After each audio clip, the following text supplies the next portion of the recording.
ملائكته يصلون على النبي يا أيها الذين آمنوا صلوا عليه وسلموا تسليما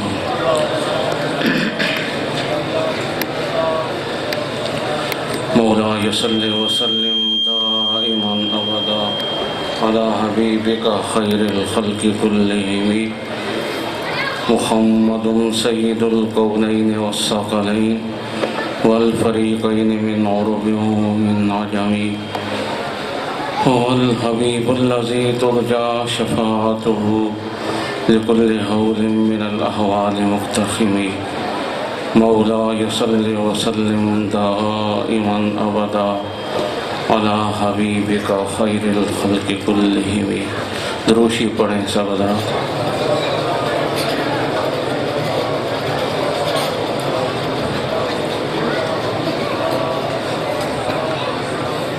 تاجدار ختم نبوت تاجدار ختم نبوت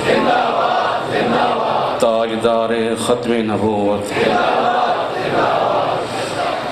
تو رسول حق تو قبول حق تیرا نعت خام ملک ملک تو رسول حق تو قبول حق تیرا نعت خام ملک ملک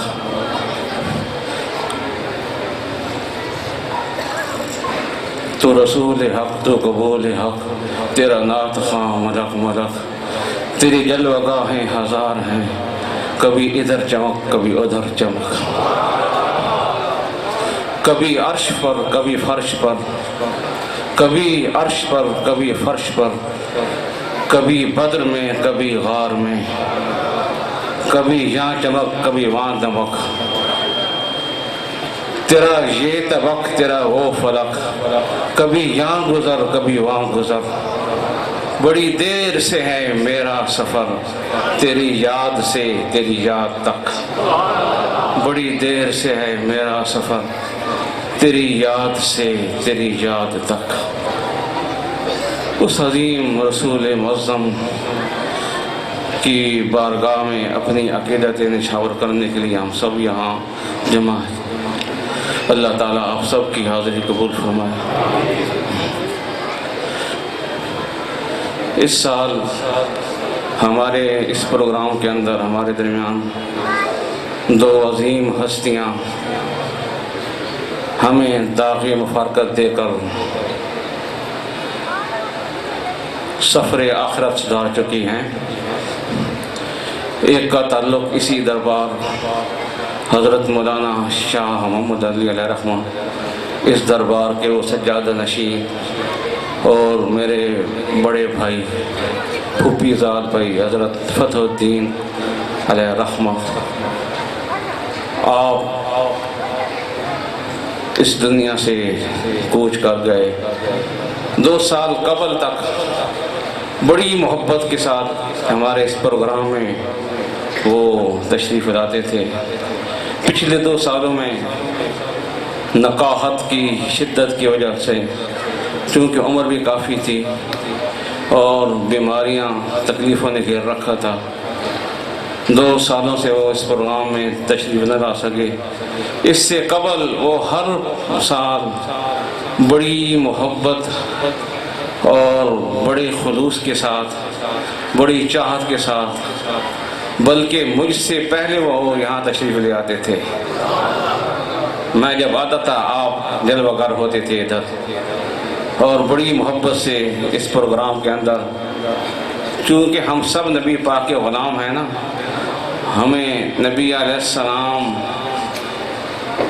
کے پاک قدموں کے ساتھ نسبت کی وجہ سے ہمارے پاس جو کچھ ہے اسی نسبت کے صدقے سے ہی ہے. نبی علیہ السلام کے سب محتاج ہیں. جو کچھ خدا عطا فرماتا ہے سید کائنات کی توسل ہی سے عطا فرماتا ہے. تو آپ مجھ سے پہلے یہاں حاضر ہوتے اس پروگرام کے اندر اور بڑے خلوص کے ساتھ بڑی محبت کے ساتھ اس پروگرام کے اندر محفل ذکر مصطفیٰ کے اندر حاضری لگاتے خوش ہوتے اپنی عقیدتیں بارگاہ مصطفی کے اندر نچھاور کرتے. پچھلے 2 سالوں میں نقاہت کی وجہ سے نہ آ سکے، اللہ تعالیٰ ان کی قبر پر کروڑوں رحمتیں نازل فرمائے۔ اور دوسرے میرے عظیم محسن عزیز جان جو ہمارے پیروں کے بھی پیر کے آستانے کے عظیم چشم و چراغ ہیں، حضرت میاں عبدالقیوم صاحب علیہ رحمہ، وہ بھی میرے پھوپھی زاد بھائی ہیں، اور قبلہ عالم غریب نواز کے عظیم خاندان سے آپ کا تعلق ہے، جو پیر پٹھان کے پیر ہیں حضرت قبلہ عالم، ان کے خاندان سے آپ کا تعلق، اور ہماری خوش قسمتی کہ ہمیں ان کے ساتھ نسبت کسی عظیم نسبت کے صدقے سے ملی ہے۔ آپ بڑی محبت کے ساتھ، بڑی باقاعدگی کے ساتھ اس پروگرام کے اندر تشریف لاتے تھے۔ حقیقت جانیں، میرے والد صاحب کے بعد گرچہ وہ میرے بڑے بھائی تھے، لیکن میرے والد صاحب کا جب میرے سر سے سایہ اٹھا، اس کے بعد انہوں نے مجھے وہ شفقتیں دی ہیں، وہ محبتیں دی ہیں جو مجھے اپنے والد گرامی سے ملتی تھیں۔ بڑی محبت، ہر موقع پر میرا بھرپور ساتھ دیا انہوں نے۔ اور مہار شریف یہاں سے کتنا دور ہے، ہم نے جانا ہو پہلے سوچتے ہیں کہ کیسے جائیں گے وہاں، اتنا لمبا سفر ہے۔ آپ پیرانہ سالی کے باوجود، اور یہ 4 5 6 سال جو 6 7 سال تھے، ان کے اندر ان کے ٹانگ میں تکلیف ہو گئی تھی، معذوری کی حالت تھی، بیساکھیوں پر تھے، اس کے باوجود بیساکھیوں پر وہ چل کر ہر سال بڑی باقاعدگی کے ساتھ باقاعدہ طور پر اس پروگرام کے اندر تشریف لاتے تھے، بلکہ بعض دفعہ یکم ربیع الاول کو تشریف لے آتے تھے ہمارے پروگرام کے اندر، یکم سے 12 ربیع الاول تک یہاں تشریف فرما ہوتے۔ اس کے علاوہ زکوٰۃ کے اندر حضرت دادا صاحب کے عرس پاک کے اندر بھی بڑی ہی باقاعدگی کے ساتھ، اس طرح چھٹے شریف کے اندر باقاعدگی کے ساتھ ہر سال تشریف لاتے تھے۔ بیماری کے باوجود، معذوری کے باوجود اتنی کرم نوازی ان کی، اگر نہ آتے تو ہم کیا کر سکتے تھے، ہمارے پیروں کے پیر کے خاندان سے تھے، ہم تو ان پر زور نہیں دے سکتے تھے، ہم تو ان کے غلاموں کے غلام ہیں۔ یہ ان کی کرم نوازی، ان کی محبتیں، اتنی محبتیں دی ہیں انہوں نے مجھے کہ میں ان محبتوں کو بھول نہیں سکتا۔ وہ ہمارے پروگرام کا حسن ہوا کرتے تھے، ہمارے پروگرام کا وہ حسن، ہمارے پروگرام کو وہ 4 چاند لگا دیتے تھے۔ اللہ نے انہیں حسن ظاہری سے بھی نوازا تھا اور حسن باطن سے بھی نوازا تھا۔ بڑی عظیم شخصیت تھے، ہمارے پروگرام میں آتے ہماری رونق دوبالا ہو جاتی تھی، ہمارے پروگراموں کو وہ مزید حسین بنا دیتے تھے، ہم انہیں دیکھ کر خوش ہو جاتے تھے، ہمارے پروگراموں کی رونق بڑھ جاتی تھی ان کے وجود اقدس سے۔ ان کی یادیں میں نہیں بھلا سکتا۔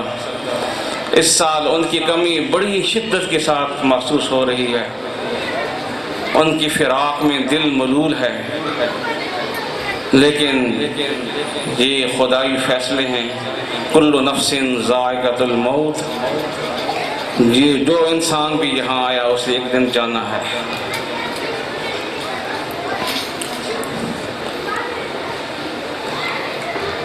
یہ دنیا فنا کی جھونک ہے، یہاں کسی نے باقی نہیں رہنا۔ بہرکیف آپ کی کمی ضرور محسوس ہوتی رہے گی، آپ کی محبتیں ہمیں نہیں بھولیں گی، آپ کی کرم نوازیاں، مہربانیاں، اتنی کرم نوازی فرماتے تھے جن کا میں سوچ بھی نہیں سکتا۔ اللہ تعالیٰ ان کی قبر پر کروڑہا رحمتیں نازل فرمائے اور ان کی شہزادگان کو آپس کے اندر اتفاق عطا فرمائے، پیار و محبت عطا فرمائے، اور یہ بھی اسی طرح لجپالی کرتے رہیں، اپنے باپ کے نقش قدم پر چلتی ہوئی ہمیں وہی محبتیں، انہی محبتوں کی خوشبو ہمیں ان سے ملتی رہے۔ اللہ ان کی عمر کے اندر برکت عطا فرمائے۔ بزرگوں کا سایہ بڑا عظیم سایہ ہوتا ہے، برکت بزرگوں سے ہوتی ہے۔ بزرگ جب ہوں تو چھوٹوں پر برکت ہوتی ہے، جب وہ چلے جائیں پھر پتہ چلتا ہے کہ ان کی کتنی برکات تھی۔ تو اس سال ہم دو عظیم ہستیوں سے محروم ہو چکے ہیں۔ دعا کرتے ہیں اللہ تعالیٰ ان دونوں کی قبروں میں رحمتوں کا نزول فرمائے اور ان کے درجات کے اندر ترقی ہوتی رہے۔ اللہ تعالیٰ ان کے قبر کو جنت کے باغوں میں سے عظیم باغ بنائے۔ الغرض آج کی یہ محفل نبی علیہ السلام کے ذکر پاک کی محفل ہے۔ ذکر چل رہا تھا سید کائنات کا صلی اللہ علیہ وسلم، جب آپ نے ہجرت فرمائی، مکہ المکرمہ کو چھوڑا خدا کے حکم سے، مکہ شریف سے نکلے ہجرت فرما کر، تو زمین مکہ بل بلا اٹھی۔ سید کائنات نے ہجرت فرمائی، زمین مکہ کو چھوڑا، مکہ کی زمین دھاڑے مار مار کر رونے لگی۔ سید کائنات نے مڑ کر دیکھا، مکہ کی زمین کو دیکھا، جا رہے تھے نا سفر طیبہ کی طرف، پیچھے سے زمین پکار رہی ہے، اے میری رونق، اے میرا چین، اے میری بہار۔ کعبۃ اللہ فریاد کر رہا تھا، اے مجھے عزتیں دینے والے، تو چھوڑ کر مجھے کہاں جا رہا ہے؟ غور کریں، جب نبی علیہ السلام مدینہ شریف تشریف لائے، ایک کھجی کا ستون تھا مسجد نبوی کے اندر، اس کے ساتھ سید کائنات ٹیک لگا کر خطبہ ارشاد فرماتے تھے اس ستون کے ساتھ۔ جب آپ کے لیے ممبر شریف تیار ہوا، اس ستون کو آپ نے چھوڑا۔ صحابہ کرام فرماتے ہیں کہ وہ ستون فراق مصطفیٰ میں دھاڑے مار مار کر رونے لگا۔ وہ ستون جب اس نے فراق مصطفیٰ محسوس کیا، نبی علیہ السلام کی جدائی کو محسوس کیا، مصطفیٰ کی جدائی برداشت نہ کر سکا، دھاڑے مار مار کر رونے لگا۔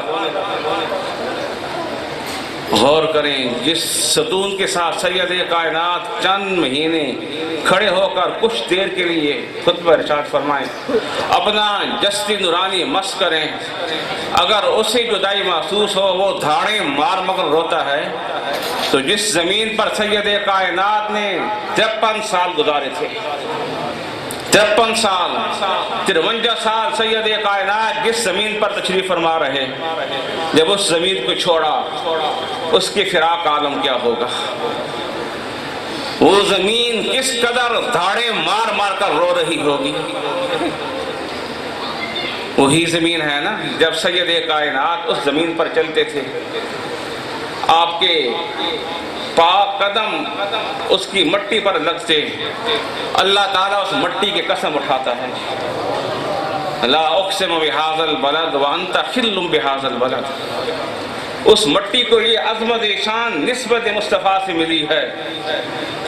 جب اس زمین کو چھوڑا مصطفیٰ نے، وہ زمین دھاڑے مار مار کر چیخ چیخ کر رو رہی ہے کہ اے میرا قرار، اے میرا چین، اے مجھے رحمتیں عطا کرنے والے رسول، تو مجھے چھوڑ کر کہاں جا رہا ہے؟ آپ نے اس کی فریاد سنی۔ رحمت للعالمین ہے نا، سب کے لیے رحمت ہے، اور ارسلت للخلق کافہ، تمام مخلوقات کے لیے اللہ نے آپ کو رسول بنا کر بھیجا۔ یہ زمین بھی اللہ کی مخلوق ہے، اس کے لیے بھی سید کائنات رسول بن کر تشریف لائے ہیں۔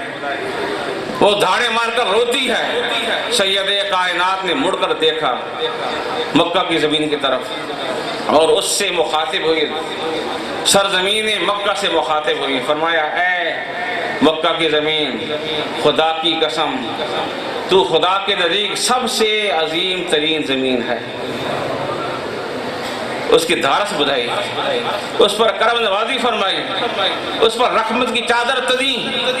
اے زمین مکہ خدا کی قسم، تو خدا کے نزدیک سب سے عظیم ترین مقدس زمین ہے، اور تو خدا کے نزدیک سب سے زیادہ محبوب زمین ہے۔ اگر مجھے تیرے شہر میں رہنے والے کفار مکہ نہ نکالتے، میں ہرگز تجھے نہ چھوڑتا، میں ہرگز تجھے نہ چھوڑتا۔ یہ فرمایا اور چل دیے، رخت سفر باندھ کر چل پڑے سوئے طیبہ، ہجرت فرما رہے ہیں۔ اس سفر ہجرت میں اللہ رب العزت نے جس ہستی کو نبی پاک کی رفاقت کے لیے منتخب کیا، سارے صحابہ میں سے جس کو اللہ نے چنا، اس ہستی کا نام ہے صدیق اکبر رضی اللہ تعالی عنہ۔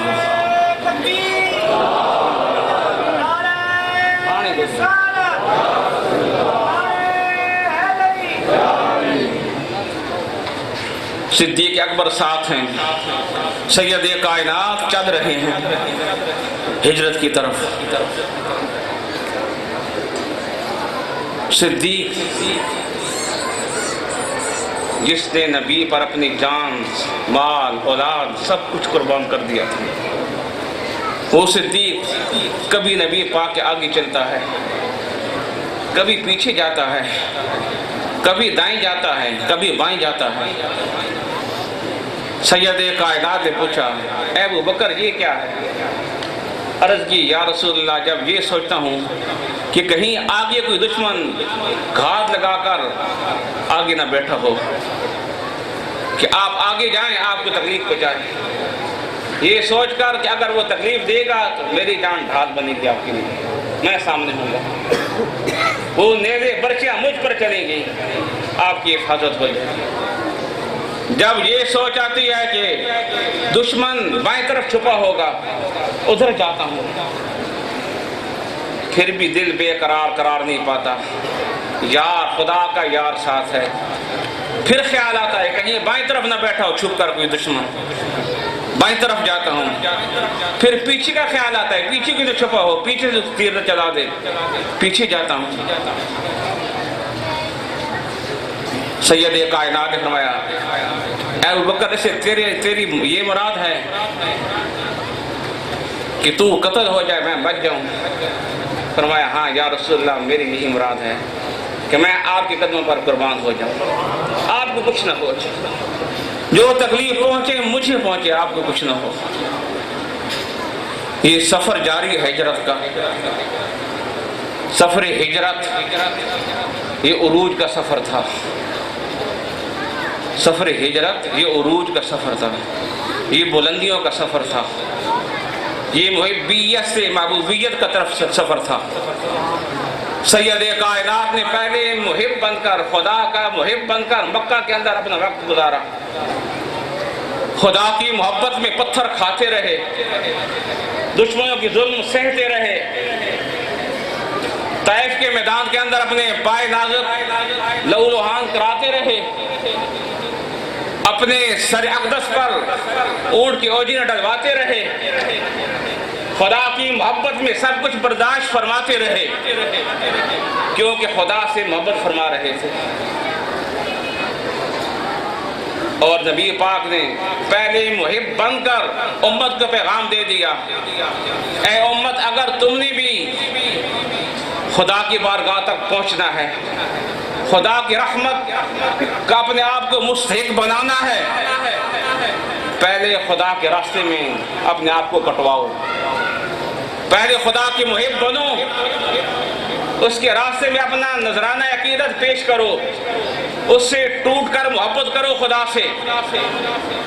جب تم پہلے خدا سے محبت کرو گے، پھر محبوبیت مصطفیٰ کے صدقے تم کو بھی خدا کے بارگاہ کے اندر ایک مقام مل جائے گا۔ نعرہ تکبیر، نعرہ رسالت، میلاد مصطفیٰ۔ پہلے محب بنو۔ سید کائنات نے اپنے عمل سے امت کو پیغام دیا، کہ خدا کی بارگاہ تک پہنچنا ہے، خدا کا محبوب بننا ہے، محبوب بننے کے لیے پہلے محب بننا پڑتا ہے۔ اپنے عمل سے بتایا مکہ کی زندگی کے اندر یہ سفر ہجرت، یہ عروج کا سفر تھا، محبیت سے محبوبیت کی طرف سفر تھا، یہ امت کو ایک نور کے گرد جمع کر دینے کا سفر تھا، یہ امت کو ایک نقطے پر مجتمع کرنے کا سفر تھا، یہ امت کو ایک پلیٹ فارم پر جمع کرنے کا سفر تھا، یہ امت کو ایک گھر کے ارد گرد گھمانے کے لیے یہ سارا سفر چل رہا تھا۔ سفر ہجرت سے سید کائنات نے عالم اسلام کے اندر ایسے افراد بھیجے، ایسے افراد دیے سفر ہجرت نے، جنہوں نے اپنے کردار سے، اپنے کردار سے، اپنے فعل سے، اپنے عمل سے وہ اس بات کے قابل ہوئے کہ اقوام عالم کی تقدیر کی باغ دوڑ سید کائنات نے ان کے ہاتھوں میں تھما دی۔ سفر ہجرت کے بعد جو لوگ اونٹوں کے چرواہے سے، جن کے ہاتھوں میں اونٹوں کی مہاریں ہوا کرتی تھی، جنگلی چرواہے سے، ان کے ہاتھوں میں کیسر اور کسرا کے خزانے کی چابیاں دے ڈالیں گے۔ یہ سفر ہجرت کامیابی کا سفر تھا، عروج کی طرف سفر تھا، امت کو ایک نقطے پر جمع کرنے کی طرف سفر تھا۔ سفر ہجرت، اس سفر ہجرت سے ایسے انمول ہیرے مصطفیٰ نے عالم اسلام کو دیے، انمول ہیروں نے اپنے کردار سے ایسا نور پھیلایا، ایسی شمع روشن کی، یہ اتفاق، یہ بھائی چارہ، یہ اخوت، یہ ایثار، یہ اپنے بھائیوں پر مار مٹنے کا جذبہ، یہ محبت، یہ خلوص، یہ سب اس سفر ہجرت کا نتیجہ تھا، اس سفر ہجرت کا نتیجہ تھا۔ اس سفر ہجرت سے ایسے انمول ہیرے پیدا کیے جنہوں نے اپنے کردار سے ایسی مثالیں پیش کی کہ دنیا آج تک ان کی مثال دینے سے قاصر ہے، دنیا آج تک ان کی مثال دینے سے قاصر ہے۔ ایسے لوگ پیدا فرمائے سید کائنات نے اس سفر ہجرت کے بعد، ایسے انمول ہیرے پیدا فرمائے۔ یہ سفر تھا کامیابی کی طرف، یہ سفر تھا فتوحات کے باب کے کھلوانے کی طرف، اس سفر ہجرت سے فتوحات کے باب کھلے۔ جو لوگ مکہ کے اس پہاڑوں کے چھوٹے سے اس خطے کے اندر پیدا ہوئے، دیکھتے دیکھتے وہ لوگ پوری کائنات میں پھیل گئے،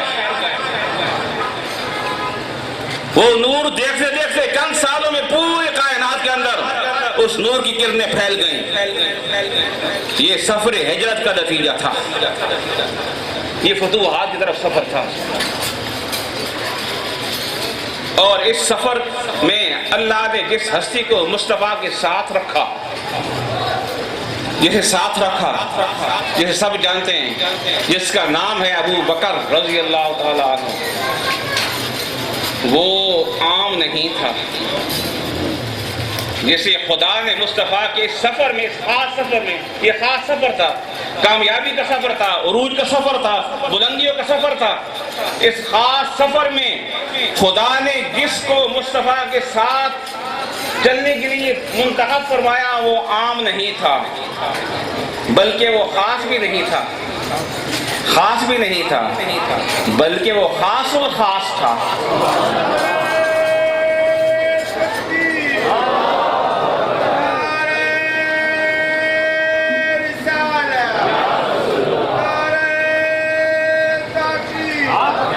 وہ خاص و خاص تھا۔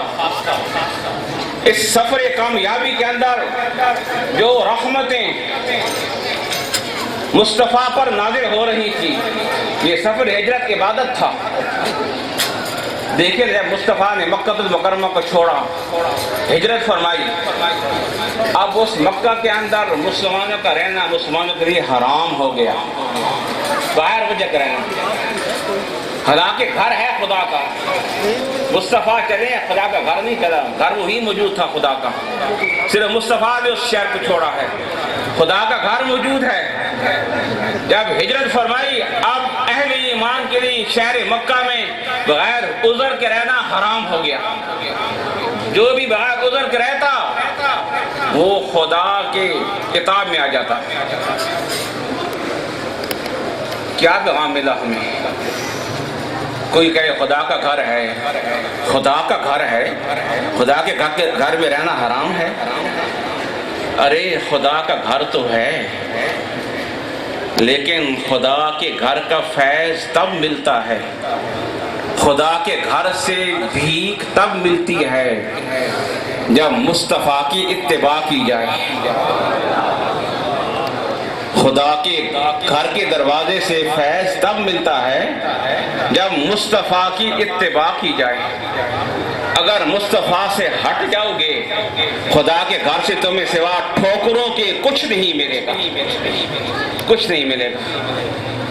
اس لیے مسلمانوں کے لیے جب مصطفیٰ نے مکہ چھوڑا وہاں رہنا حرام ہو گیا, باہر ادھر گیا. اس سفر خاص میں ابو بکر کو اللہ نے ساتھ رکھا. اب جو رحمتیں مصطفیٰ پر نازل ہو رہی ہیں, جو استعدادات مصطفیٰ کو خدا کے بارگاہ سے اس عبادت میں مل رہی ہیں, اس سفر کے اندر مصطفیٰ پر خاص رحمتیں نازل ہوئیں, خاص صلاحیتیں عطا ہوئی. اس سفر میں مصطفیٰ کو خاص نعمتیں ملی, خاص طاقتیں ملی, خاص صلاحیتیں ملی مصطفیٰ کو. کیونکہ ان صلاحیتوں کا, ان طاقتوں کا مدنی زندگی کے اندر ظہور پذیر ہونا تھا. ان طاقتوں کا, ان صلاحیتوں کا مدنی زندگی کے اندر انہیں رونما ہونا تھا. جو خاص طاقتیں, جو خاص صلاحیتیں, جو خاص نعمتیں مصطفیٰ کو اس سفر ہجرت میں خدا کے بارگاہ سے مل رہی تھی, ان صلاحیت اس نظام کا تسلسل قائم رہے, اس نظام کا تسلسل قائم رہے, اس کے اندر رکاوٹ نہ آئے. اس نظام کے اندر جو مصطفیٰ چلا گئے ہیں, امت کو اس راستے پر چلا گئے ہیں, اس سفر ہجرت میں جو نورانیت مصطفیٰ کو ملی اس کا ایک حصہ ابو بکر کو ملا. کیوں کہ جب نبی پاک کا وصال ہوگا, آپ نے جو نظام چلایا ہے اس نظام کو برقرار رکھنے کے لیے جن صلاحیتوں کی ضرورت ہے وہ اللہ نے ابو بکر کو اس سفر کے اندر عطا فرما دی ہیں. اس لیے ابو بکر صدیق خلیفہ بلا فصل ہیں, خلیفہ بلا فصل ہیں. خلافت کے صحیح اقدار مصطفیٰ کے بعد سیدہ صدیق اکبر ہی ہے. دیکھیں نا جب نبی پاک کا وصال ہوا, سید کائنات کا وصال مبارک ہوا, آپ کے وصال کے بعد بہت سارے نو مسلم اسلام سے پھر گئے, اسلام سے دور ہو گئے. اس وقت سیدہ صدیق اکبر نے فیصلہ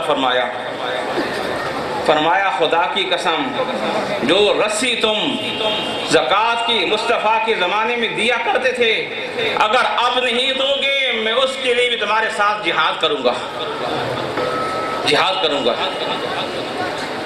جب یہ بات فرمائی عمر فاروق آ گئے, یا خلیفہ رسول اللہ نرمی فرمائیں لوگوں پر, ابھی انہیں مصطفیٰ کی جدائی کا زخم ان کے دل پر تازہ ہے, ان سے نرمی فرمائیں, ایسے سخت احکامات ان پر جاری نہ فرمائیں.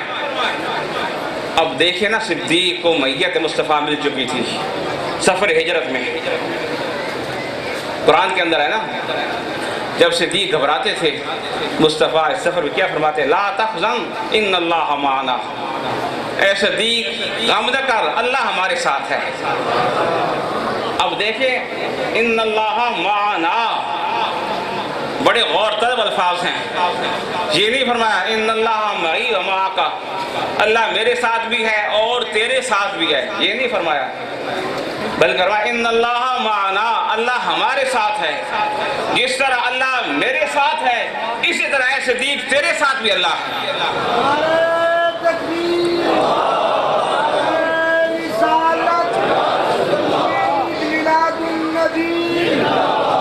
جس طرح اللہ میرے ساتھ ہے بالکل اسی طرح اللہ تیرے ساتھ ہے.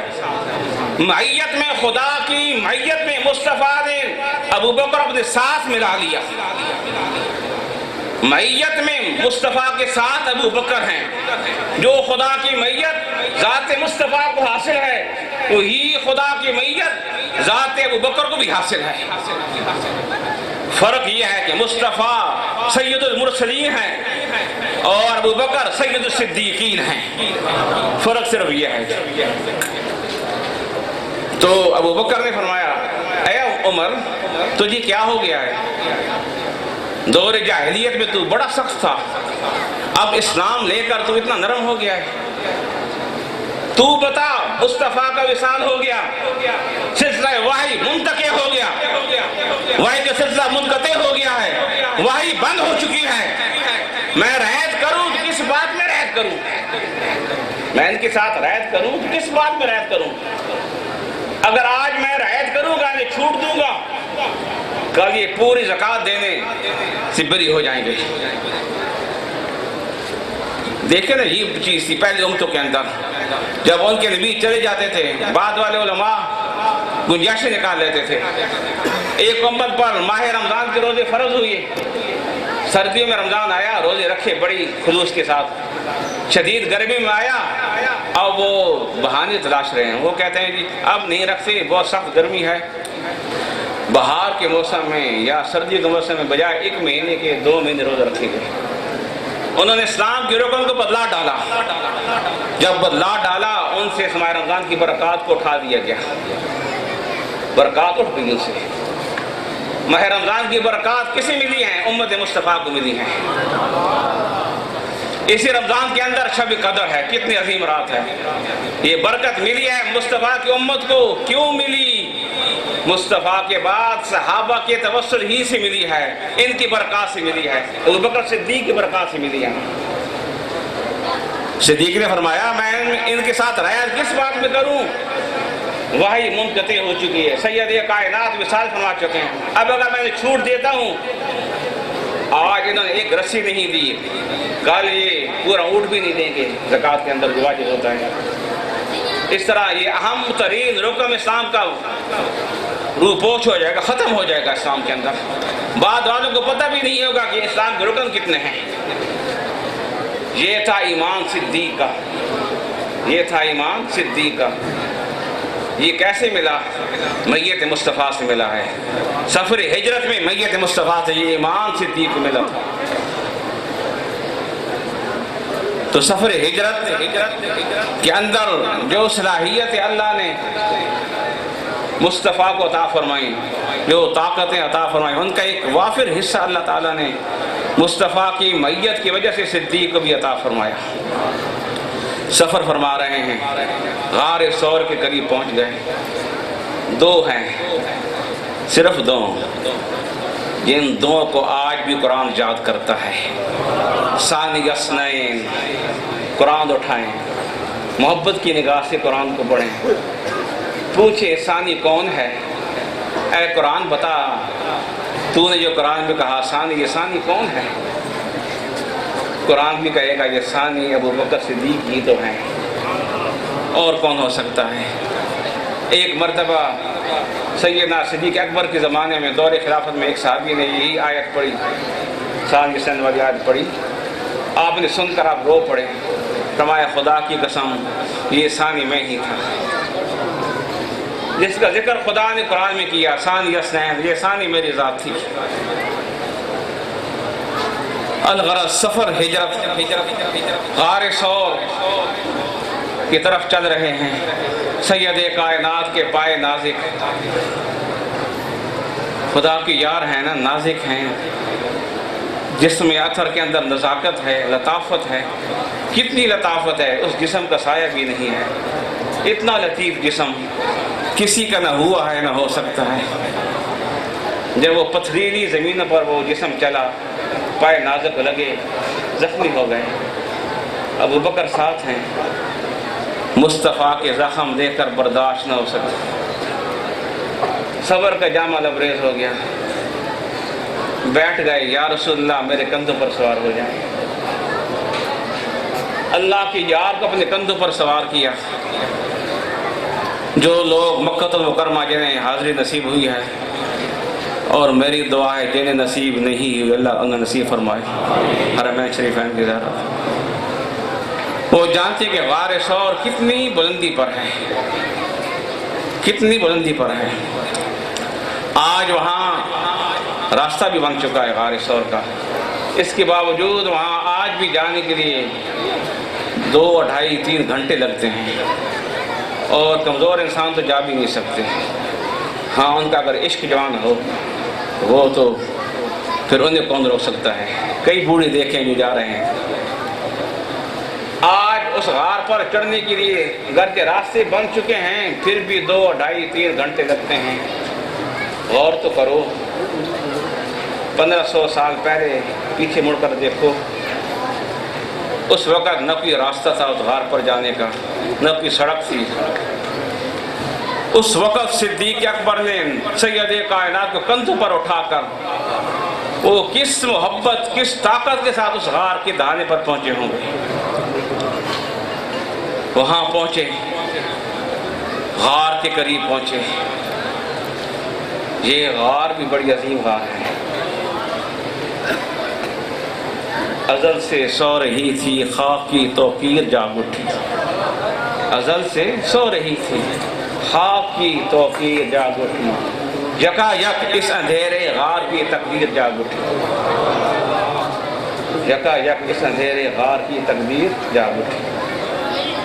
یہ غار بھی شاید خدا نے اسی سفر ہجرت ہی کے لیے بنائی تھی۔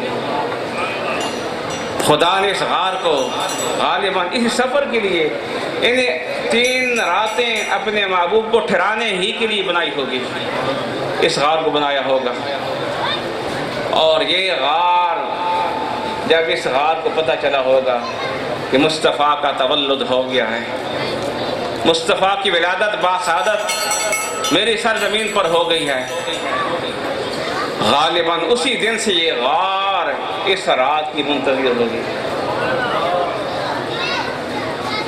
کہ میرا چاند میرے پاس کب آئے گا، مجھے رحمتیں عطا کرنے والا، مجھے سکون دینے والا، میری بے قراریاں دور کرنے والا میری آغوش میں کب آئے گا۔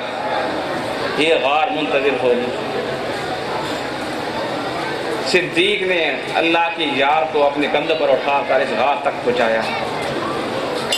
غار تک پہنچے، عرض کی یا رسول اللہ آپ باہر ٹھہریں، پہلے میں جاتا ہوں، پہلے اندر غار میں میں جاتا ہوں، اس غار کو آپ کے بیٹھنے کے لیے تیار کرتا ہوں، تیار کرتا ہوں، صاف کرتا ہوں۔ اندر گئے، غار کو دیکھا، چاروں طرف دیکھا غار کو، اس غار کو صاف کیا، دیکھا تو سوراخ نظر آئے۔ اب دیکھیں نا، عشق صدیق دیکھیں، اگر کوئی اور ہوتا تھکا مارا ہوا، اتنے تھکاوٹ کہ انسان کو اٹھا کر وہاں تک گیا، رات نیند بھی نہیں کی، اگر کوئی اور ہوتا کہتا چلو ٹھیک ہے صفائی ہو گئی اب آرام کرتے ہیں، ان کو بلاتا ہوں، نہیں، یہ دنیا کا انوکھا عاشق تھا، یہ مصطفیٰ کا انوکھا عاشق تھا، اس جیسا عشق نہ کسی نے کیا ہے نہ کوئی کر سکتا ہے۔ جو عشق کی داستانیں صدیق رقم کر گیا، آج تک وہ داستانیں اس عالم اسلام کے اندر کوئی نہیں دکھا سکتا۔ صاف کیا، پھر دیکھا چاروں طرف سوراخ نظر آئے، سوراخ دیکھے، دل میں خیال آیا، کوئی دیکھا نہیں تھا ابھی سانپ بیٹھا ہے، نہیں، دل میں خیال آیا کہ ہو سکتا ہے ان سوراخوں کے اندر کوئی کیڑا مکوڑا ہوگا، ہو سکتا ہے یہ جنگل ہے، جنگل بیابان ہے، یہاں حشرات الارض رہتے ہیں، سانپ بھی ہوتے ہیں، بچھو بھی، سب خدا کے مخلوق ہر جگہ رہتی ہے، یہاں ہو سکتے ہیں ان سوراخوں کے اندر کوئی تکلیف دینے والی چیز، موذی جانور ہو سکتا ہے، یہ ہو سکتا ہے، یہ خیال آیا، خیال آیا، اب کیا کروں، انہیں بند کرنا ہے، پاس کوئی چیز بھی نہیں، اپنے آپ کو دیکھا، ایک چادر اوپر نظر آئی، ایک نیچے، نیچے سطر ہے، اوپر کی چادر یہ انہیں میسر تھی، چادر اتاری، چادر کو پھاڑا، چادر کو پھاڑا، پھاڑ کر سوراخ بند کرنے شروع کر دیے، اپنی چادر پھاڑ کر سوراخ بند کرنے شروع کر دیے۔ سوراخ بہت سارے سوراخ ہوں گے نا، سوراخ بند کرتے کرتے چادر ختم ہو گئی، چادر ختم ہو گئی، اب کوئی کپڑا پاس نہیں ہے، ایک نیچے والی چادر ہے جو سطر ڈھانپنے کے لیے ہے، یہ تو فرض ہے ڈھانپنا، اب بھی 2 سوراخ رہ گئے۔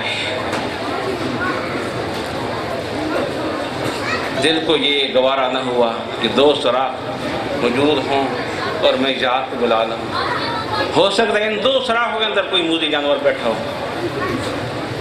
چادر تو ہے نہیں، اب کیا کیا؟ سوچا ہاں چادر نہیں، جسم تو ہے نا، جان تو ہے نا، اپنے دونوں ایڑیاں وہاں رکھ دی، ایڑیاں رکھ دی وہاں، بیٹھ گئے، بیٹھ کر عرض کی یا رسول اللہ تشریف لے آئیں، تشریف لے آئیں، سید کائنات تشریف لے آئے، غار کے اندر آ گئے، آ کر مصطفیٰ نے یہ نہیں پوچھا اے ابو بکر تو نے یہ کیا ولیہ بنا رکھا، یہ کیا کیا ہے، نہیں، وہ محبت والی کی محبت کی قدر کرنا جانتے ہیں، پتہ تھا یہ میری محبت میں سب کچھ اس نے کیا ہے، میری محبت میں سب کچھ اس نے یہ کیا ہے، نہیں پوچھا، یار ہے نا، محبوب ہیں، صرف صدیق کے محبوب نہیں خدا کے محبوب ہیں، آ کر صدیق کی گود میں سر رکھ کر آرام فرمانے لگے، آرام فرمانے لگے، اب کیا ہے؟ مصطفیٰ کا چہرہ ہے، صدیق کی گود ہے، غار کی تنہائیاں ہیں، صدیق کی آنکھیں ہیں، مصطفیٰ کا مکھڑا ہے، ٹک ٹکی باندھ کر، ٹک ٹکی باندھ کر اس مکھڑے کو دیکھ رہے ہیں، جس کی قسم خدا اٹھاتا ہے قرآن کے اندر، دیکھے جا رہے ہیں۔ ایک مرتبہ سیدنا صدیق اکبر نے پوچھا یا رسول اللہ مجھے فرمائیں سب سے بڑی عبادت کیا ہے، خدا کی سب سے بڑی عبادت کیا ہے؟ کس نے پوچھا؟ کس نے پوچھا؟ صدیق نے۔ یا رسول اللہ کی سب سے بڑی عبادت کیا ہے؟ اب جواب سنیں، ہم بھی محبان مصطفیٰ ہیں، اللہ کرے ہمیں اس محبت میں صداقت کی بلندیاں مل جائیں۔ یہ سن کر مصطفیٰ نے فرمایا میرا چہرہ دیکھ،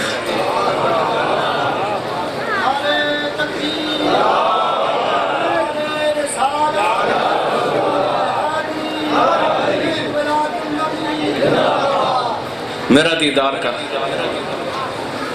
پتہ چلا دیدار مصطفیٰ سب سے بڑی عبادت ہے، سب سے بڑی عبادت، یہی عبادت صدیق کو نصیب ہوئی ان غار کی تنہائیوں میں، غار کی ایک رات بھی نہیں، 2 رات بھی نہیں، مسلسل 3 راتوں تک جی بھر کر دیدار مصطفیٰ کرتے رہے۔ صدیق نے غار میں جا کر کوئی نوافل ادا نہیں کیے، صدیق نے غار میں جا کر کوئی قرآن کی تلاوت نہیں کی، غار میں جا کر کوئی زکوٰۃ نہیں دی، کوئی صدقہ و خیرات نہیں کیا، بس یہی کہ ان کی گود ہے، مصطفیٰ کا چہرہ ہے، ان کی آنکھیں۔ جب یہی بات پہنچی عمر فاروق تک،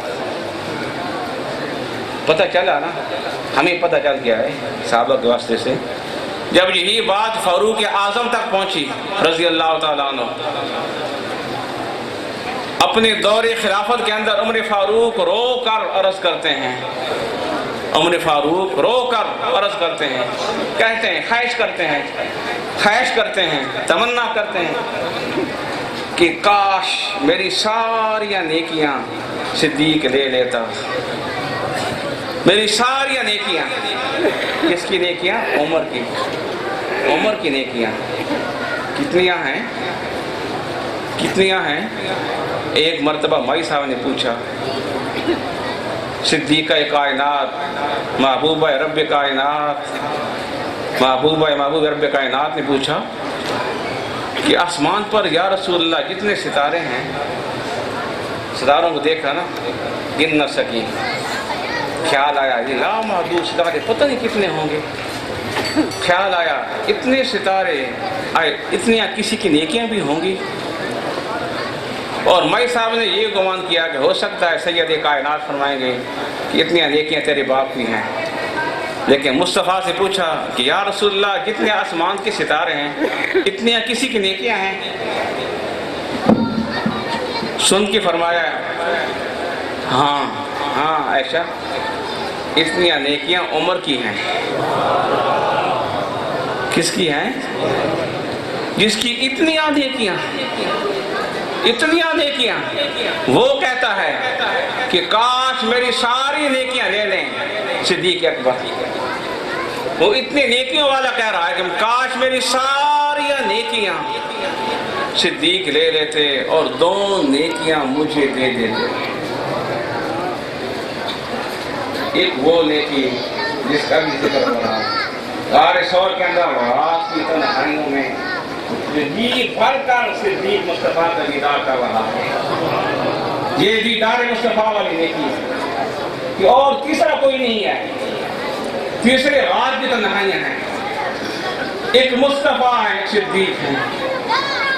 فرمایا کاش میری ساری نیکیاں صدیق لے لے اور اس رات والی نیکی مجھے دے دے. اور دوسری وہ دن والی نیکی جس کا میں ذکر پہلے کیا ہے. جب نبی علیہ السلام کا وصال ہوا، اہل عرب کے لوگ مسلم مرتد ہونے لگے.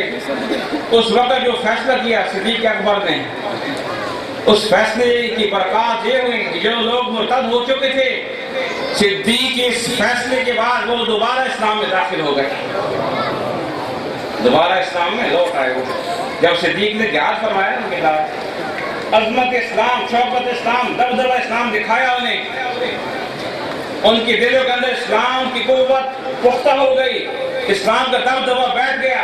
جو لوٹ چکے تھے واپس اسلام میں لوٹ آئے. عمر فرماتے ہیں کاش وہ دن والی نیکی جو صدیقی ہے، ایک وہ نیکی مجھے دے دے، ایک یہ نیکی مجھے دے دے، میری ساری نیکیاں دے دے. لیکن اے عمر، یہ تو صدیق کا حصہ تھا جسے مل گیا.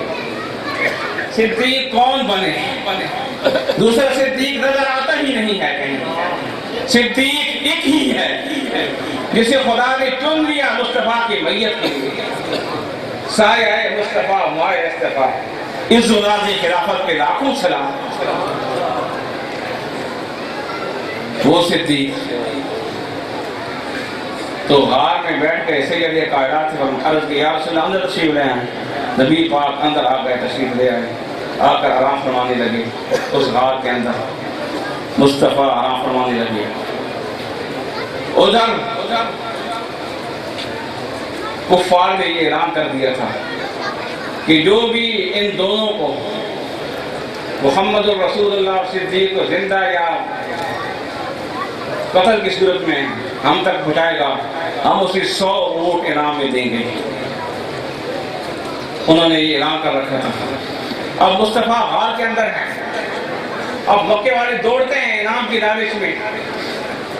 وہ بڑے کھوجی تھے، پاؤں کے نشان پر وہ چلتے چلتے انسان تک پہنچ جاتے تھے، کھوج لگا لیتے تھے. بڑے زبردست کھوجی تھے وہ. ادھر وہ کھوج کے لیے نکلے انعام کی لالچ میں. ادھر کیا ہوا دیکھیں نا، اللہ کی حفاظت. غار کے اندر 2 میں اللہ تعالیٰ نے اسی وقت جب نبی پاک غار میں داخل ہوئی، اسی وقت اللہ نے ایک درخت کو حکم دیا. درخت آ کر اس غار کے ڈھانے پر کھڑا ہو گیا. درخت پیدا ہو گیا. درخت وہ درخت نہیں تھا، وہ فرشتہ تھا درخت کی صورت میں. جوڑا بھیجا کبوتروں کا، نر مادہ. انہوں نے آ کر اس درخت پر انڈے دے ڈالے، گھونسلہ بنا لیا۔ اب دیکھیے یہ سب خدمت مصطفیٰ ہو رہی ہے۔ جن نے اس سفر کے اندر مصطفیٰ کی خدمت کی ان کے نام آج تک زندہ ہیں۔ ایسی زندگی اللہ نے دے دی، جن لوگوں نے جن چیزوں نے مصطفیٰ کی خدمت کی آج تک وہ زندہ ہیں، اہل ایمان کی زبانوں پر زندہ ہیں، اہل ایمان کی کتابوں کے اندر ان کی تذکرے موجود ہیں آج بھی۔ درخت اگ گیا، کبوتری آ گئی، کبوتر آ گیا، گھونسلہ بنا ڈالا، انڈے دے ڈالے۔ ادھر اللہ نے حکم دیا بکری کو، وہ آ جاتی ہے، آ کر اپنا جالا تم لیتی ہے۔ بکری کا جالا بٹا سکتا ہے؟ بکری کا جالا جیسے قرآن نے کہا اول البیوت، سب سے کمزور ترین گھروں میں سے گھر بکری کا جالا ہے۔ پھوٹ بارے پھوٹ، جالا ٹوٹ گیا، وہ ہے بکری کا جالا۔ اس مکڑی نے آ کر وہاں جالا تن لیا اس غار کے دہانے پر۔ یہ مصطفیٰ کی حفاظت ہو رہی ہے خدا کی بارگاہ کی طرف سے، خدا کی بارگاہ کی طرف سے یہ حفاظت ہو رہی ہے۔ وہ آئے، کھوج لگاتے لگاتے غار کے دہانے تک پہنچ گئے۔ صدیق نے دیکھا یا رسول اللہ، یہ تو آ گیا، ہم پکڑے گئے۔ یہ سن کر مصطفیٰ لا تحزن ان اللہ معنا، اے صدیق گھبرانا مت، غم نہ کر، اللہ ہمارے ساتھ ہے، اللہ ہمارے ساتھ ہے، تو غم نہ کر۔ لا تحزن ان اللہ معنا، اللہ ہمارے ساتھ ہے۔ وقت کافی ہو گیا، بس تھوڑی سی بات کر کے یہ بات مزید آگے نہیں چل سکتی، وقت کی دامن میں گنجائش نہیں ہے۔ حزن کہتے ہیں دوست کے فراق کو، اگر اپنی جان کا غم اسے خوف کہتے ہیں، اپنے مارے جانے کا خوف ہو اسے خوف کہتے ہیں، لا تخف، اور اگر یار کی جدائی کا خوف ہو اسے حزن کہتے ہیں۔ تو یہاں قرآن میں لا تحزن، پتہ چلا صدیق اپنی جان کا خوف نہیں تھا، وہ اپنی جان تو پہلے ہی قربان کر کے گئے مصطفیٰ پر۔ اس سفر ہجرت میں چلنے کے ساتھ اپنی جان، اپنا سب کچھ قربان کر کے گئے، اپنی جان کی پرواہ بھی نہیں تھی۔ اگر غم تھا تو مصطفیٰ کا غم تھا کہ انہیں کوئی تکلیف نہ ہو جائے۔ فرمایا لا تحزن، اے صدیق میرا غم نہ کر، ان اللہ معنا، اللہ ہم دونوں کے ساتھ ہے، اللہ ہمارے ساتھ ہے۔ اب دیکھیں نا، معنا اللہ ہم دونوں کے ساتھ ہے، یہ معیت اتنا بڑا شرف ہے ابو بکر صدیق کے لیے کہ جس طرح خدا مصطفیٰ کے ساتھ ہے اسی طرح خدا صدیق کے ساتھ بھی ہے، ذرا برابر فرق نہیں۔ اگر صدیق کے ساتھ میت اور طرح کی ہوتی، مصطفیٰ کے ساتھ میت اور طرح کی ہوتی خدا کی، پھر الفاظ ہوتے ہیں ان اللہ معی و معک، اے صدیق اللہ میرے ساتھ بھی ہے اور تیرے ساتھ بھی ہے۔ ایسے الفاظ قرآن میں نہیں، لیکن صدیق کا کتنا قرب ہے مصطفیٰ کے ساتھ، اس قرب کو خدا بھی یاد کر رہا ہے، اس قرب کی گواہی خدا کے الفاظ بھی دے رہے ہیں، ان اللہ معنا۔ اور دوسرا ان اللہ معنا یہ جملہ اسمیہ ہے، اور یہ عربی کا قانون ہے، جملہ اسمیہ یہ دوام پر، استمرار پر دلالت کرتا ہے۔ اس کا مطلب یہ نہیں کہ اے صدیق صرف غار کے اندر اللہ تمہارے ساتھ ہے میرے ساتھ ہے، نہیں، دوام ہے۔ فرمایا اللہ تعالیٰ جس طرح پہلے میرے ساتھ تھا اسی طرح پہلے تیرے ساتھ بھی تھا، اور اس غار سے نکلنے کے بعد وقت وفات تک جس طرح اللہ میرے ساتھ رہے گا اس طرح تیرے ساتھ بھی رہے گا، اسی طرح وقت وفات سے لے کر یوم حشر تک قبر کے اندر جس طرح اللہ میرے ساتھ ہوگا اس طرح صدیق اللہ تیرے ساتھ بھی ہوگا۔ اللہ اب بھی صدیق کے ساتھ ہے، یہ جملہ اسمیہ ہے، دوام کو چاہتا ہے، استمرار کو چاہتا ہے۔ پتہ چلا اللہ اس وقت بھی صدیق کے ساتھ تھا، اللہ اب بھی صدیق کے ساتھ ہے۔ اور وہ غار ثور تھی نا، غار ثور، یہ دل بھی غار ہے، وہ غار بھی بلندیوں پر تھی، یہ دل بھی انسان کی جسم کی بلندیوں پر تھی۔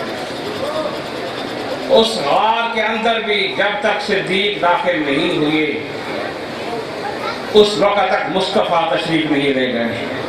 پہلے صدیق گئے، اس غار کو صاف کیا مصطفیٰ کے لیے، پھر مصطفیٰ تشریف لے گئے۔ جب مصطفیٰ اس غار میں تشریف لے گئے پھر خدا کی طرف سے فرشتوں کی حفاظت آ گئی، فرشتے آ گئے اس غار پر آ کر پہرا دینا شروع کر دیا۔ اسی طرح میرے دوستو یہ دل بھی غار ہے، اللہ نے ہر انسان کو یہ غار دے رکھی ہے۔ اس غار میں بھی مصطفیٰ نہیں آتے جب تک اس غار میں پہلے صدیق آ کر اس غار کی صفائی نہ کرے۔ پہلے صدیق اس غار میں آئیں گے، صدیق کی محبت، صدیق کی عظمت، صدیق کی صدیقیت اس غار میں، اس دل میں داخل ہوگی، وہ اس دل کو مصطفیٰ کے نور کے لیے قابل بنائے گی۔ جب یہ دل مصطفیٰ کی محبت کے قابل ہو جائے گا پھر صدیق کے بلانے سے مصطفیٰ بھی آ جائے گا۔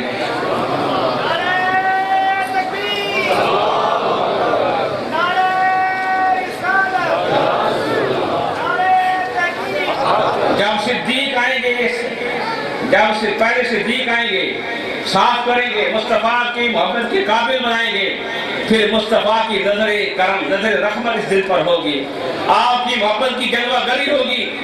جب مصطفیٰ کی محبت کی جلوہ گری ہوگی پھر اس دل والے پر خدا کی رحمتیں نازل ہوگی، پھر خدا کی طرف سے اس دل والے پر فرشتوں کا نزول ہوگا، پھر اس دل والے پر فرشتے اس کی حفاظت کریں گے، پھر اس کے چہرے سے فرشتوں کا نور چھلکے گا۔ قرآن کہتا ہے نا ان الذین قالوا ربنا اللہ ثم استقاموا، جس نے کہا کہ رب ہمارا اللہ ہے پھر اس پر وہ ڈٹ گیا۔ ڈٹا کیسے؟ یہ ساری محبتیں دل کے اندر بٹھائیں، پھر کیا ہوتا ہے تتنزل علیہم الملائکہ، پھر اس پر فرشتے نازل ہوتے ہیں، فرشتے بعد میں آتے ہیں جو اس کی حفاظت کرتے ہیں۔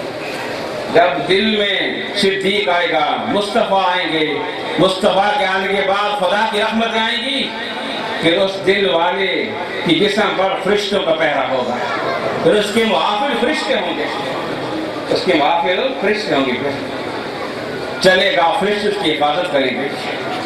یہی اللہ والوں کی شان ہے۔ تو اس رات کے اندر نبی علیہ السلام تشریف فرما ہوئی، وہ کھوج لگاتے لگاتے غار کے دہانے تک پہنچ گئے۔ صدیق نے عرض یا رسول اللہ، یہ جو اوپر کھڑے ہیں کافر، اگر نیچے اپنے قوم کو دیکھیں ہم ان کو نظر آ جائیں گے، ہمیں دیکھ لیں گے۔ مسکرائے فرمایا لا تحزن ان اللہ معنا، غم نہ کر، اللہ ہمارے ساتھ ہے، اللہ ہمارے ساتھ ہے۔ اسی کو بیان کیا نا علامہ ابو بصیری نے اپنی قصیدہ تشریف کے اندر۔ امام بصیری بہت بڑے مداح رسول، عاشق رسول ہیں، جن کا یہ قصیدہ بارگاہ مصطفیٰ کے اندر قبولیت کا مقام رکھتا ہے۔ قصیدہ برد شریف ہر دور کے صوفیاء نے، علماء نے، فصحاء نے، صلحاء نے اس قصیدے کا ورد کیا، اپنے مقاصد کی بڑھانے کے لیے اس کا باقاعدہ ورد کیا ہے، پڑھا ہے اور ان کے مقاصد پوری ہوئی ہے۔ یہ اتنا عظیم قصیدہ ہے، مصطفیٰ کی بارگاہ کے اندر اتنا مقبول ہے کہ آج بھی اس قصیدے کے چند اشعار نبی علیہ السلام کے پاک گھر کے دروازے پر جو تالا مار کے اس پر گندہ ہیں، لکھی ہوئی ہیں، آج بھی اس کی شعر وہاں لکھی ہوئی ہے۔ قصیدہ اسی قصیدے کے اندر امام بصیری فرماتے ہیں اس غار کا نقشہ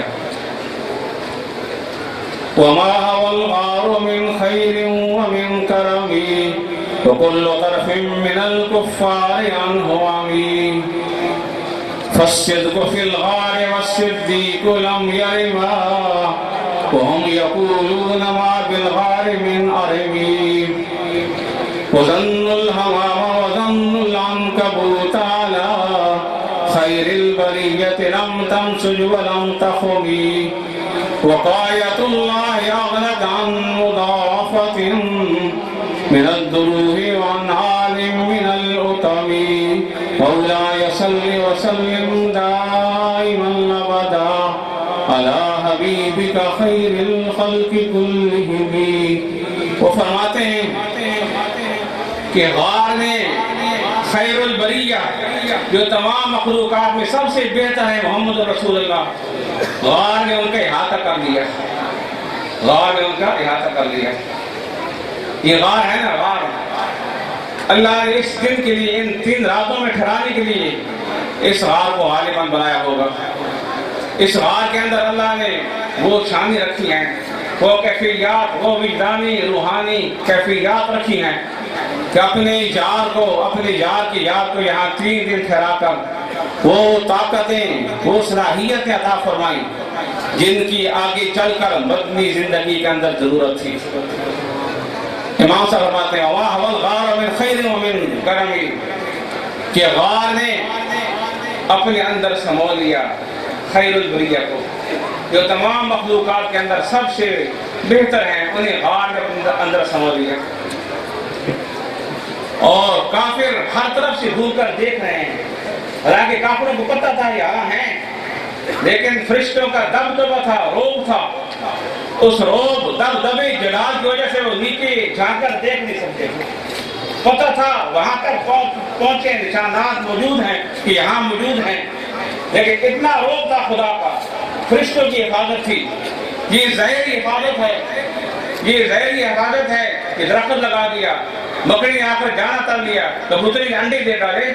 حقیقت میں فرشتوں کی حفاظت تھی، جسے قرآن نے بیان کیا إِلَّا تَنْصُرُوهُ فَقَدْ نَصَرَهُ اللَّهُ إِذْ أَخْرَجَهُ الَّذِينَ كَفَرُوا ثَانِيَ اثْنَيْنِ إِذْ هُمَا فِي الْغَارِ إِذْ يَقُولُ لِصَاحِبِهِ لَا تَحْزَنْ إِنَّ اللَّهَ مَعَنَا فَأَنزَلَ اللَّهُ سَكِينَتَهُ عَلَيْهِ وَأَيَّدَهُ بِجُنُودٍ لَّمْ تَرَوْهَا وَجَعَلَ كَلِمَةَ الَّذِينَ كَفَرُوا السُّفْلَىٰ وَكَلِمَةُ اللَّهِ هِيَ الْعُلْيَا واللہ عزیز حکیم. قرآن کے اندر ہے، اللہ فرماتا ہے اے لوگو اگر تم میری ذات کی مدد نہ کرتے، تم نے مدد نہیں کی، کیا ہوا؟ میں خود اس کا مددگار ہوں. جب ان کو کافروں نے نکالا، وہ غار میں گئے. اس غار کی کتنی قسمت ہے، قرآن کے اندر اس غار کا نام آج تک موجود ہے. وہ غار میں گئے، وہ صدیق دوسرے میں سے دوسرا تھا، ثانی اثنین 2 میں سے دوسرا صدیق تھا. امام قرطبی فرماتے ہیں تفسیر قرطبی کے اندر اس لفظ سے صدیق کی خلافت کا ثبوت ملتا ہے کہ ثانی جو ہوتا ہے وہ بادشاہ کا خلیفہ ہوتا ہے. بادشاہ کے خلیفے کو ثانی کہتے ہیں، دوسرا، پہلا بادشاہ، دوسرا اس کا خلیفہ. فرماتے ہیں ثانی سے دلالت ملی کہ مصطفیٰ کے بعد خلافت کا درجہ صدیق کا ہے. مصطفیٰ کے بعد خلافت کے اندر درجہ صدیق کا ہے، کیونکہ یہ ثانی ہے مصطفیٰ. اب آگے فرمایا وَالصِّدْقُ فِي الْغَارِ وَالصِّدِّيقُ لَمْ يَرِمَا، کہ سراپا صدقی غار کے اندر تھا اور صدیق بھی غار کے اندر تھے. حالانکہ وہ کافر کہہ رہے تھے کہ یہاں کوئی نہیں ہے. کافروں کو پتہ تھا یہاں ہیں، لیکن فرشتوں کا اتنا روب تھا، دبدبہ تھا، جلالیت تھی، وہ نیچے جھانک کر دیکھ بھی نہ سکے اور بہانے کرنے لگے، دلائل دینے لگے. اگر یہاں کوئی ہوتا، یہ بکری کا جالا ٹوٹ جاتا، یہ کبوتری کا گھونسلہ بکھر جاتا، یہ انڈے ٹوٹ جاتے، یہ کبوتری اڑ جاتی. یہ درخت تو نبی پاک کے باپ دادا سے پہلے کا ہے، وہ کہنے لگے. حالانکہ ایسی بات نہیں تھی. وہ یہ جھوٹی دلائل اپنے آپ کو دے رہے تھے، جھوٹی تسلیاں دے رہے تھے. انہیں پتہ تھا یہاں ہیں، لیکن اللہ کی طرف سے فرشتوں کو پہرے تھے. فرمایا وَأَيَّدَهُ بِجُنُودٍ لَّمْ تَرَوْهَا، قرآن کہتا ہے کہ اللہ نے طاقت دی ایسے لشکر سے جنہیں تم دیکھ بھی نہیں سکتے. اللہ نے قوت دی نبی علیہ السلام کو اس غار کے اندر ایسے لشکر سے جنہیں تم دیکھ بھی نہیں سکتے. کافروں کا قول نیچا ہو گیا اور اللہ کا قول غالب ہے.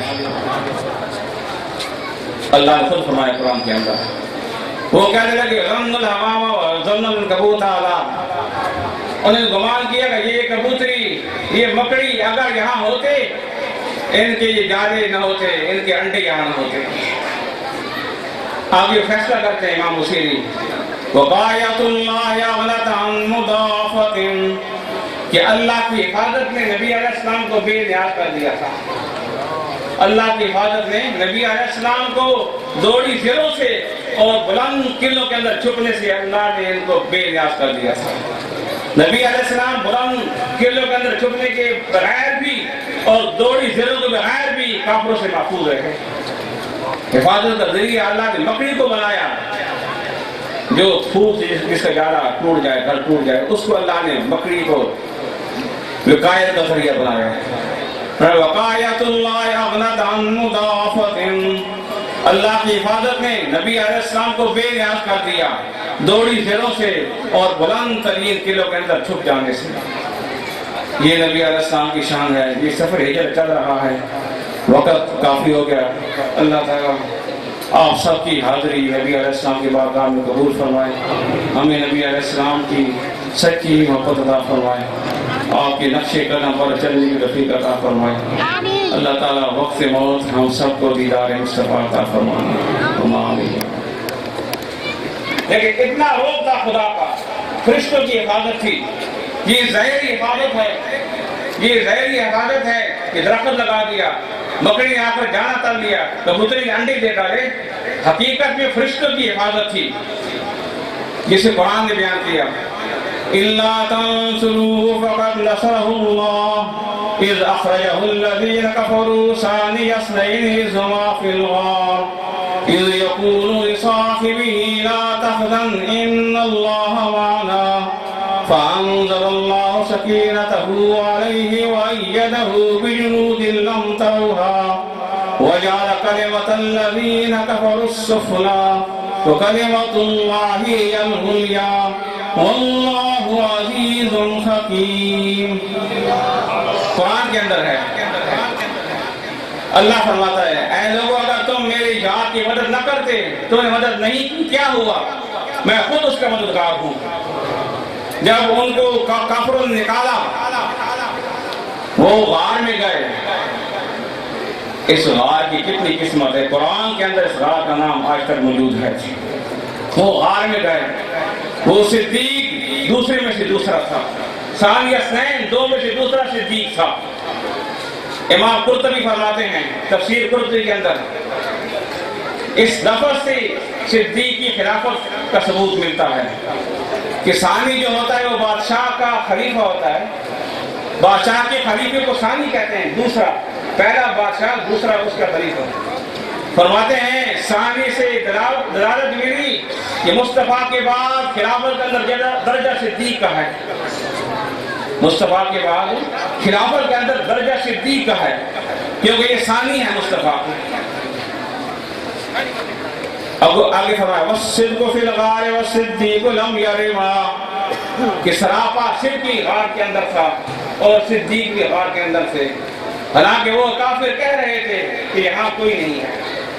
کافروں کو پتا تھا یہاں ہیں، لیکن فرشتوں کا اتنا روب تھا، دبدبہ تھا، جلالیت تھی، وہ نیچے جھانک کر دیکھ بھی نہ سکے اور بہانے کرنے لگے، دلائل دینے لگے۔ اگر یہاں کوئی ہوتا، یہ مکڑی کا جالا ٹوٹ جاتا، یہ کبوتری کا گھونسلہ بکھر جاتا، یہ انڈے ٹوٹ جاتے، یہ کبوتری اڑ جاتی، یہ درخت تو نبی پاک کے باپ دادا سے پہلے کا ہے، وہ کہنے لگے۔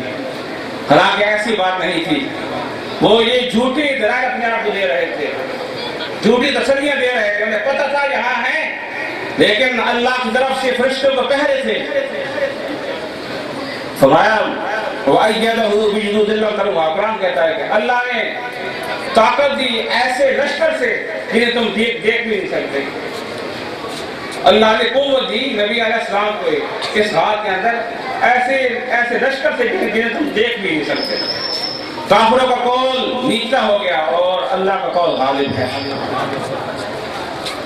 اللہ نے خود فرمایا قرآن کے اندر، وہ کہنے لگے ظن الحمام وظن العنکبوت اعلیٰ، انہوں نے گمان کیا کہ یہ کبوتری یہ مکڑی اگر یہاں ہوتے، ان کے یہ جالے نہ ہوتے، ان کے انڈے یہاں نہ ہوتے۔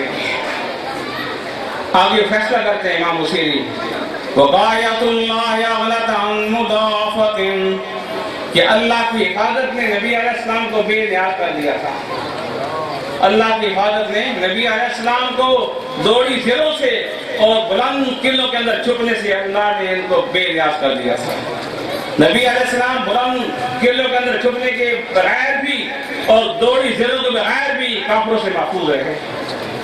حفاظت کا ذریعہ اللہ نے مکڑی کو بنایا جو پھوٹ جس کا جاڑا ٹوٹ جائے گھر ٹوٹ جائے اس کو اللہ نے مکڑی کو وقایت کا ذریعہ بنایا. وقایت اللہ اغنت عن مضافت اللہ کی حفاظت نے نبی علیہ السلام کو بے نیاز کر دیا دوڑی زروں سے اور بلند ترین قلعوں کے اندر چھپ جانے سے. یہ نبی علیہ السلام کی شان ہے. یہ سفر ہجرت چل رہا ہے. وقت کافی ہو گیا. اللہ تعالیٰ آپ سب کی حاضری نبی علیہ السلام کی بارگاہ میں قبول فرمائے. ہمیں نبی علیہ السلام کی سچی محبت عطا فرمائے. آپ کے نقش قدم پر چلنے کی رفیق عطا فرمائے. اللہ تعالیٰ وقت موت ہم سب کو دیدار مصطفیٰ عطا فرمائے.